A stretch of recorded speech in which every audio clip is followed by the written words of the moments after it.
This is just an excerpt from a full episode. If you enjoyed what you hear here, go check out other full episodes, either on YouTube or as part of the podcast feed. Enjoy!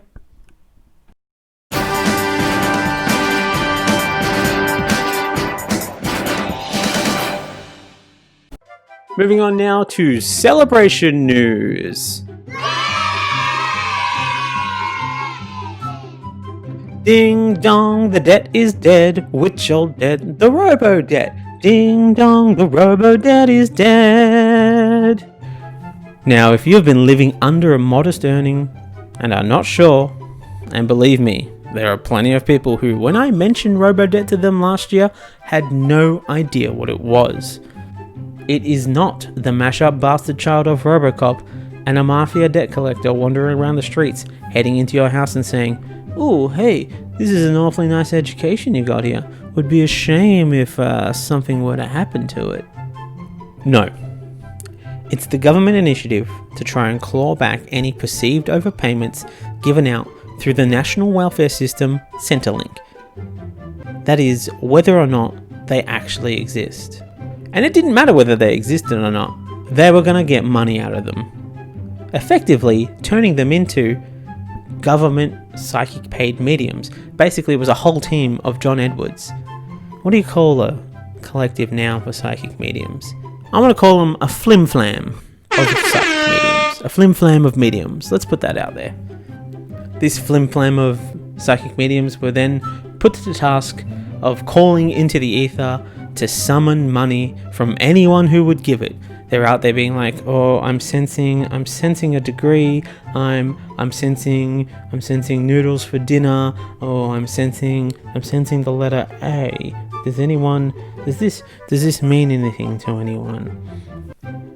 Remember, they needed to do this in order to justify the fact that they would otherwise not have a job and would themselves then have to go on to Centrelink.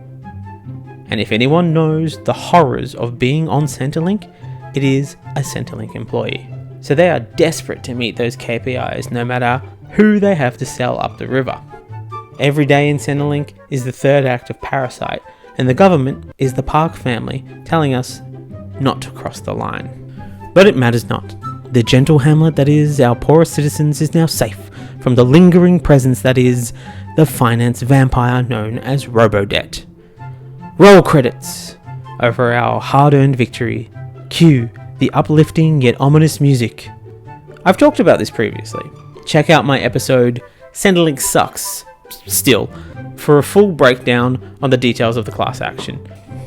But to put it simply, Gordon Legal, with the support of former Labour leader and man people were so desperate to separate themselves from, even his twin brother doesn't look like him, Bill Shorten, started a class action on behalf of those impacted by the Robodebt, which got so much groundswell, the government has bowed to public pressure and will be paying back all Robodebts gathered since 2015 via the income averaging method, more commonly known as the "we don't understand how insecure work works" method. The Robodebt started a hashtag campaign titled "Not My Debt," which encouraged people to speak up about their experience, highlighting the issues with the Robodebt system. To put it probably insensitively, this is the Me Too movement of poverty. And Robodebt is the Harvey Weinstein, taking advantage of the weak, the vulnerable, and betting on them not speaking out of fear of retribution, and refusing to show contrition. Now, the repayment of the debts has been a long time coming, and it isn't even every amount that has been collected using this method, as they have been using this method since the 1980s. But it is only payments made using the electronic automated system that we gave the cute nickname Robodebt that will be paid back. The official reason given that they won't be paying any payments before 2015 is that it'd be hard to find old documents. Apparently the statement was given by the Minister for Missing Out on Irony, because even though they expect casual workers to have detailed documents of, say, one-off jobs or jobs from employers that don't exist anymore, because it is much more reasonable to expect everyday people to have these sort of detailed documents than it is to expect a government agency whose job it literally is to document payments for people. It's really rough, isn't it, eh? When the methods that you use to bully the poor are suddenly turned back on you. Presumably, not long after this, we will be unleashing barrages of police brutality on them, putting them in detention on an offshore detention centre, scraping back every scrap of undeservedly spent public dollar by robo-debting their expense accounts, and referring to them exclusively as welfare queens. Now, the government has made a lot of claims about the method used to arrive at the totals, but fortunately, someone within the system is either bad at their job or great at whistleblowing, resulting in documents getting out to the news outlets, and also to the Murdoch propaganda machine to be spat back into the world as an evil twin of our whistleblowing press in a science fiction story twist. Presumably, whenever this story is presented by one of the Murdoch press, it's actually presented with a little goatee on it, so you can tell it's the evil twin. Turns out, in the wake of the release of the opt-out letters for the class action, the government thought it could convince people to get on board with team government by telling them that they were getting back the money anyway, and that this was a waste of everyone's time. They are out there trying to sing and dance their way out of a class action lawsuit like the monorail guy convincing Springfield to invest against their best interest. Services Australia, formerly the Department of Human Services, see, all that time you spent studying symbolism in English class is now paying off. Look at that symbolism. But Services Australia were in the process of working out how to best approach the handling of the illegal seizure of money from people who have been put on a guilty until they prove themselves innocent system. And, as any good lawyer will tell you,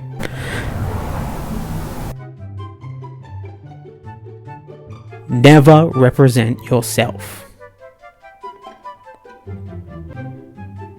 Then, the only support these people get are from people under the extreme pressure to meet their debt raising targets of 3 debts per day, and who were publicly shamed at daily meetings if their figures on the whiteboard showed that they had not finalised enough debts, as was shown by these documents leaked to 9 News in 2019.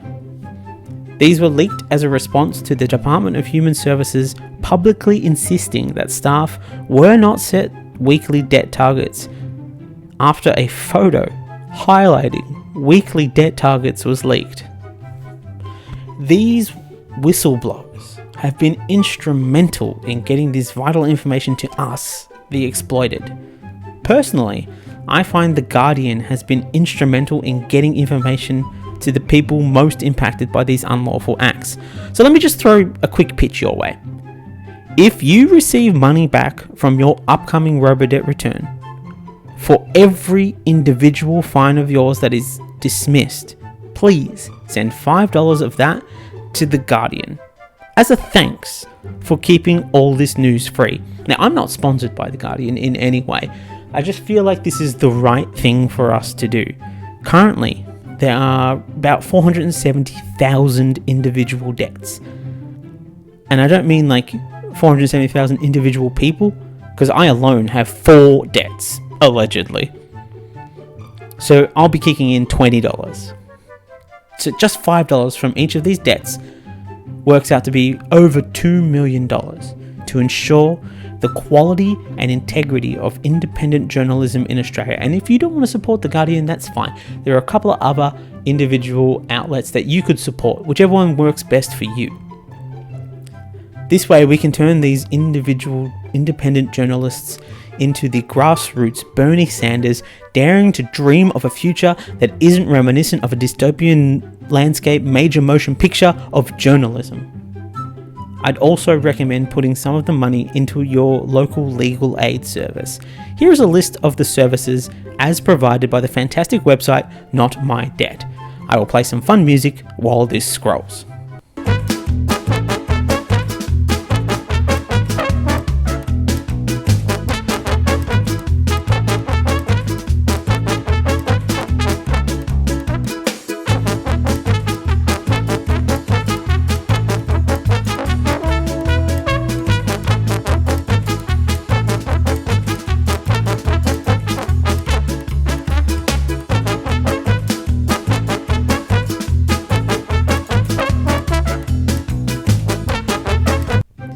Again, just $5 from each debt recovered, so that we can prepare ourselves for the inevitable clapback. This has been a very embarrassing time for the government that claims to be excellent economic managers. And yep, there it is. Come on, of all the shitty rebooted properties we could have gotten, why is Robodebt the one being rebooted? If we're gonna reboot a memorable government moment, couldn't we go with the reboot of the Harold Holt saga? After all, Morrison loves being on the beach, so much so that, presumably right now, he would be on a foreign beach if only travel wasn't banned. So he's trying to open up travel so much at the moment, because he wants to get to...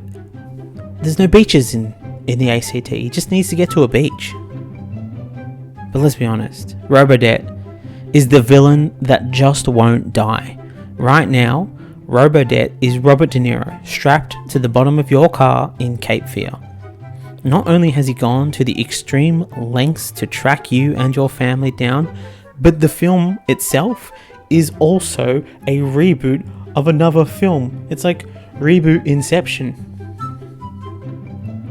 If we're going to reboot something, let's reboot Golf Whitlam.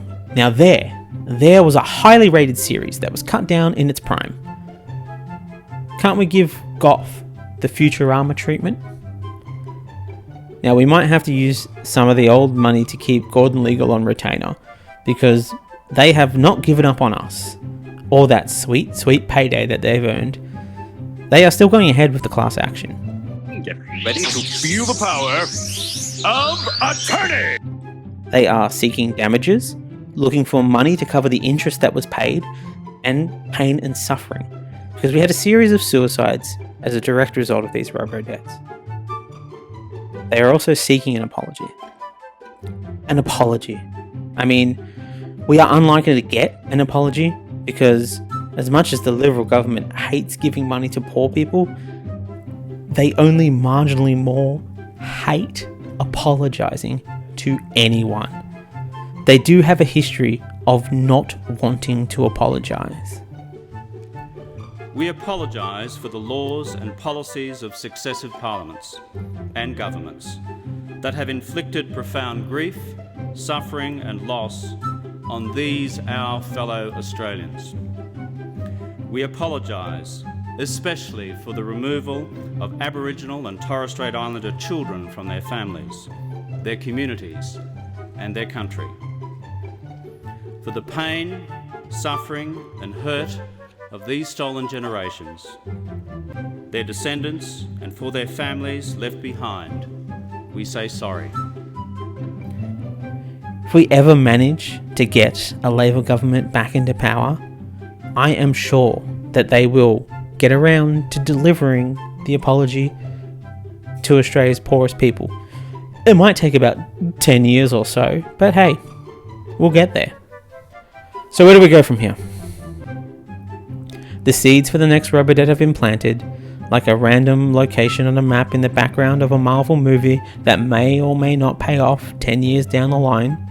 So, we're looking at like a rough timeline of just after we get the apology for the first one, the second one will start up. A real 1-2 punch. Then they can claim, hey, we told you this was happening. We told you years ago. Go back and look at the details. And the details in the liberal economic universe, they aren't great. They don't always match up. But they will find a way to justify it retroactively. And even if they can't, the hardcore fans of the liberal economic universe will be happy to ignore the inconsistencies. But in an attempt to counteract future atrocities, the Greens have called for a royal commission into the Robodebt. And if you're unsure, a royal commission is an investigation, and not, as I thought, when a member of royalty summons an artist to paint a portrait of them on a horse. Royal commissions aren't simple investigations, however. They are not judicial. They bring no verdicts, but they can refer matters to the police. They can summon and cross-examine witnesses under oath, and they can offer indemnity to individuals who cooperate. They are often run by a judge or someone of similar legal standing, not some jock in an ascot. This isn't Mystery Inc. after all, running a shady off-the-books operation. Oh, don't deny it. Don't deny it. You know Mystery Inc. aren't paying any taxes. Why else are they constantly on the move all the time? Something is happening with Mystery Inc. And maybe we need a royal commission into what Scooby and Shaggy are running from. Royal commissions are an interesting development. Australia has been doing them since 1902, when the Royal Commissions Act was passed. We've had commissions into all sorts of things: banking, child sexual abuse, trade union governance and corruption, Indigenous deaths in custody, which we will circle back to in a moment. And we even had one from 1953 to 54 into whether or not we should have television in Australia. So they aren't all dark, though as a direct result of that commission, Rupert Murdoch has had a stranglehold on the hearts and minds of older, fearful Australians, so it could be argued that the Television Commission was the darkest commission of them all, if you wanted to. Obviously, we ultimately decided to go with it, despite the unknowing darkness that lay ahead. We also, at some point, decided that we wouldn't make much TV ourselves, despite doing an entire Royal Commission into whether or not we wanted it. We'd just import American and British TV, especially at the moment. And in their ultimate wisdom, if you stop commissioning Australian TV, nobody can make critical commentary of the government, or at least, not a major TV station. They have to rely on the whims of the YouTube algorithm.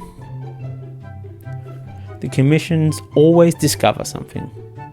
Many of them have uncovered some atrocious acts and highlighted some of the darkest corners of our country. The inquiry into Indigenous deaths in custody found the deceptive piece of information that Aboriginal people did not die at a higher rate than non-Aboriginal people in custody. However, the rate at which Aboriginal people are taken into custody is overwhelmingly different. So from a pure mathematical perspective, there are more deaths. And I know that nobody cares about maths unless Rachel Riley is involved, so maybe let's explore that a little. There were 339 recommendations made to improve the numbers of Indigenous incarcerations. Of those 339 recommendations, 0 have been put into place. As a direct result of these 0 changes since the commission ended in 1991, 432 Indigenous deaths have occurred in custody, and there have been 0 convictions. So really, at this point, there is no reason for the government not to say yes to a royal commission.